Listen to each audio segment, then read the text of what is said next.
आणि महत्त्वाचा मुद्दा म्हणजे पूजाला ओबीसी मधून रिझर्वेशन भेटलंच कसं काय? ज्यांच्या वडिलांकडे 40 करोडची प्रॉपर्टी, 110 एकर जमीन आहे, त्यांना नॉन क्रिमिनलचे दाखले दिलेच कसं काय जातात? ऑडी A4 साठी लाल बत्ती, VIP नंबर आणि महाराष्ट्र शासनाच्या पाठीची मागणी करण्यात येते. त्याची स्वतःची 17 करोडची इन्कम असताना सुद्धा इंटरव्ह्यू मध्ये झिरो इन्कम का सांगितलं जातं? फॅन्टसी ॲपमध्ये 1 करोड रुपये जिंकायचं स्वप्न जर तुमचं सुद्धा असेल आणि जर मी आत्ता म्हणालो की 90% विनर्स हे फिक्स्ड असतात, ओळख दाखवून फिक्सिंग करून याद्वारे हे 90% विनर हे पैसे जिंकतात आणि उरलेले 10% आव्हान हे आपल्या सर्वांमध्ये डिस्ट्रीब्यूट केले जाते. तुम्हाला जर हे वाटत असेल की मी कोणत्या फॅन्टसी ॲपबद्दल बोलतोय तर तुम्ही चुकीचे आहात, कारण की ही गोष्ट आहे इंडियाच्या सर्वात मोठ्या गेमची, UPSC. आता जर तुम्ही सुद्धा लायब्ररीमध्ये जाऊन UPSCचा 9 तास अभ्यास करत असाल, 1600 मीटर रनिंग करून पोलीस भरतीची प्रॅक्टिस करत असाल किंवा आर्मी अशा कोणत्याही गोष्टी सरकारी सेवेमध्ये तुमची जायची इच्छा असेल तर आय नो तुम्ही खूप बिझी आहात, पण 5 मिनटं वेळ काढून प्लीज हा व्हिडिओ नक्की पहा, कारण की ह्या तुमचे आयुष्य चेंज करू शकतो. जर तुमच्या सर्वांना एक प्रश्न पडला असेल नक्की मी कशाबद्दल बोलतोय, तर तुमच्या सर्वांचं मी इंट्रोडक्शन करून देतो. पूजा खेडेकर आपल्या पुण्याच्या एक IAS ट्रेनी, ज्यांचे डिमांड ऐकून स्वतः पुण्यातले पेशवेसुद्धा घाबरले असते. गव्हर्नमेंटला ह्यांच्या डिमांड ऐकून चक्कर आले असेल एक वेळेस, कारण की एक ऑडी A4, एक कॉन्स्टेबल, राहण्यासाठी आवासची सोय, चांगलं तिचं जेवण, खूप साऱ्या AC रूम्स आणि अशा कित्येक मागण्या आहेत या पूजा खेडेकर मॅडमच्या. तर नक्की ही स्टोरी आहे काय? तर ही स्टोरी जाणून घेण्यासाठी जायला लागेल आपल्याला अहमदनगरमधील एक फॅमिली, जिथे वडील एक senior IAS officer, MPCB Maharashtra pollution control board आणि आत्ताचे सध्याचे पॉलिटिशियन.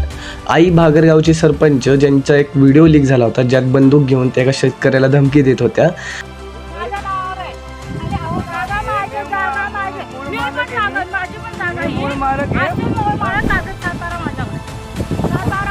आणि आजोबा senior bureaucrat in Indian offices. Family साईडला राहू द्या, परत आपण पूजा मॅडमकडे येऊ. पूजा मॅडमनी खूप कष्ट करून खूप वेळा UPSCचे अटेम्प्ट देऊन शेवटी 2019मध्ये UPSC क्लिअर केले आणि झाल्या इंडियन रेव्हेन्यू सर्व्हिसेसच्या अधिकारी. पण काही कारणास्तव त्यांना अलोकेशन भेटलं नाही. 2021च्या नोव्हेंबर महिन्यात त्यांनी पुन्हा स्पोर्ट्स अथॉरिटी ऑफ इंडियामध्ये असोसिएट डायरेक्टरसाठी अप्लाय केलं आणि पुन्हा एकदा सिलेक्शन झालं आणि त्या स्पोर्ट्स अथॉरिटी ऑफ इंडियामध्ये असिस्टंट डायरेक्टर झाल्या.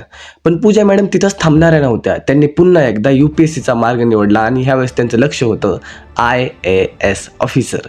IASचे ऑफिसर होण्यासाठी त्यांनी खूप कष्ट घेतले, खूप मेहनत करून शेवटी त्या IAS ऑफिसर झाल्या.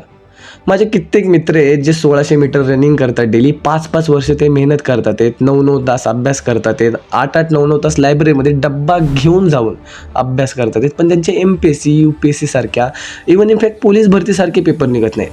पण मॅडमनी 5 वर्षात तब्बल 3 वेळा UPSCचे एक्झाम क्रॅक केल्या होत्या. असे काय वैशिष्ट्य होतं मॅडमकडं? मॅडम एवढ्या हुशार होत्या का? आणि जर मॅडम एवढ्या हुशार होता तर BMW असो किंवा ऑडी असो, ऑडीची A4 त्या डिझर्व करतात असं तुम्हालाही वाटत असेल.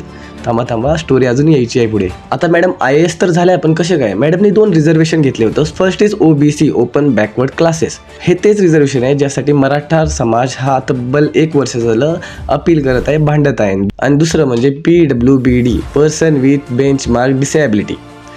पूजा मॅडमनी UPSCला असं सांगितलं होतं की त्यांना दिसण्यामध्ये प्रॉब्लेम आहे आणि मेंटल इलनेस आहे. आता इथून पुढची स्टोरी जरा नीट ऐका. मॅडमने UPSCला 2 डिसेबिलिटीज सांगितलं होता. त्यांच्याप्रमाणे त्यांना दिसण्यात थोडा प्रॉब्लेम आहे आणि त्यांना मेंटल इलनेस आहे आणि ह्या 2 डिसेबिलिटीज असल्यामुळे UPSCने त्यांना स्पेशल कॅटेगरी लेवल 5 मध्ये टाकलेलं होतं. आता ह्या डिसेबिलिटीज प्रूव्ह करण्यासाठी मॅडमला एम्स दिल्लीला रिपोर्ट करायचं होतं, ज्यासाठी एम्स दिल्लीच्या डॉक्टरांनी त्यांना 6 ते 7 वेळा बोलवण्यात आलं. पण गुन्हेगार कधी गुन्हा कबूल करण्यासाठी कोर्टात जात नाहीत, त्याचप्रमाणे मॅडमसुद्धा एम्स दिल्लीला कधी गेल्याच नाहीत.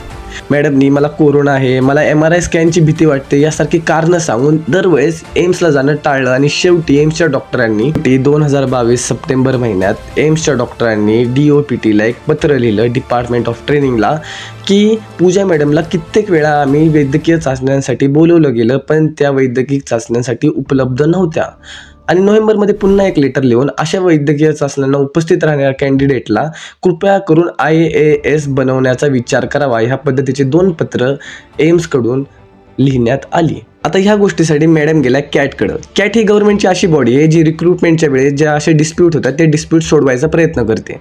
आता कॅटकडे गेल्यावर पूजा मॅडमचे ॲडव्होकेट कॅटला असं सांगतात की मॅडमला मेंटल इलनेस असल्यामुळे त्या MRI स्कॅन करू शकणार नाही, त्यांना जागेची भीती वाटते. जसं की मी तुम्हाला सांगितलं की त्यांना MRIची भीती वाटते असं त्यांनी डॉक्टरांना सुद्धा सांगितलं होतं. यासाठी त्यांनी एक अपील केली की मॅडमची MRI सोडून बाकीची इतर वैद्यकीय चाचण्या केल्या जाव्यात. पण कॅट ह्यासाठी तयार नव्हतं. मग मॅडम कोर्टात गेला.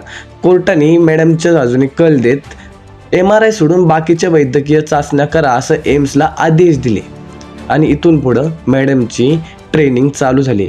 त्यांच्या इतर वैद्यकीय चाचण्या करून सर्टिफिकेट द्यावं हे सांगितलं होतं. त्या सर्टिफिकेटचं काय झालं ते आपण पुढे व्हिडिओमध्ये पाहू. आता मॅडमची ट्रेनिंग तर चालू झाली होती, पण मॅडमच्या आयुष्यात अजून एक अडथळा येणार होता. आता एक IAS होण्यासाठी 2 वर्षाची ट्रेनिंग लागते आणि त्यानंतर एलिजिबिलिटी एक्झाम द्यावी लागते. जर तुम्ही एलिजिबिलिटी एक्झाम पास झाला तर तुम्ही कन्फर्म IAS झाला. आता जून 2023 पासून पूजा मॅडमची IASची ट्रेनिंग चालू होणार होतीच, पण त्याआधीच सुहास दिवसे जे पुणे डिस्ट्रिक्ट कलेक्टर होते ते 25 पेजचा एक रिपोर्ट फाईल करतात, ज्याच्यामध्ये त्यांनी पूजा मॅडमच्या अनेक विचित्र मागण्यांबद्दल लिहिलेलं होतं. आता त्या मागण्या काय होत्या, त्यांचे काही स्क्रीनशॉट लीक करण्यात आले होते. त्याच्यामध्ये पूजा मॅडम ट्रॅव्हल आणि अकॉमोडेशनची मागणी करत होत्या. त्या मेसेजला त्या रिप्लाय नव्हता आला. त्यानंतर त्या मेसेजला ज्या रिप्लाय नाही आला त्यानंतर त्यांनी अजून एक मेसेज केला, kindly reply, this is very important. आणि त्याला रिप्लाय येतो, तुम्ही आल्यावर आपण पाहू. त्याला पूजा मॅडम रिप्लाय करतात की मी आल्यावर नाही, मी यायच्या आधी ह्या सर्व गोष्टी व्हायला हव्यात.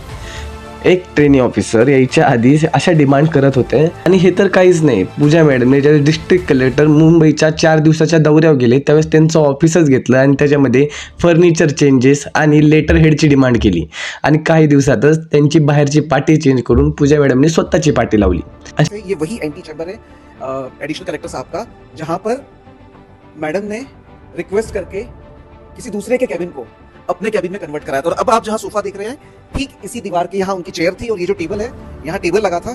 यानी अगर या गोष्टी इथंच थांबत नाही. 18 मेला नवी मुंबई पोलिसांना कॉल केला जातो की एक स्टील चोराला सोडून देण्यात यावं. 18 मेला म्हणजे पूजा मॅडमची ट्रेनिंग चालू व्हायच्या 1 महिन्या आधीच मॅडम पोलिसांवरती प्रेशर टाकत होत्या की एका स्टील चोराला सोडण्यात यावं म्हणून. आता अशी काय वेळ आली होती की एका स्टील चोराला सोडण्यासाठी फोन करावा लागत होता आणि त्यानंतरही मुंबई पोलिसांनी ही गोष्ट ऐकली नाही. तो चोर आजही जेलमध्ये आहे. पूजाच्या बाप्पांकडून ऑफिस आणि रेस्टरूमची पाहणी करण्यात येते. ऑडी A4साठी लाल बत्ती, VIP नंबर आणि महाराष्ट्र शासनाच्या पाटीची मागणी करण्यात येते. कामगारांना घरी सोडलं जात नाही जोपर्यंत हे लाईट चेंज केल्या जात नाहीत. आणि महत्त्वाचा मुद्दा म्हणजे पूजाला OBC मधून रिझर्वेशन भेटलंच कसं काय. ज्यांच्या वडिलांकडे 40 करोडची प्रॉपर्टी, 110 एकर जमीन आहे, त्यांना नॉन क्रिमिनलचे दाखले दिलेच कसं काय जातात. पूजाची स्वतःची 17 करोडची इन्कम असताना सुद्धा इंटरव्ह्यूमध्ये 0 इन्कम का सांगितलं जातं.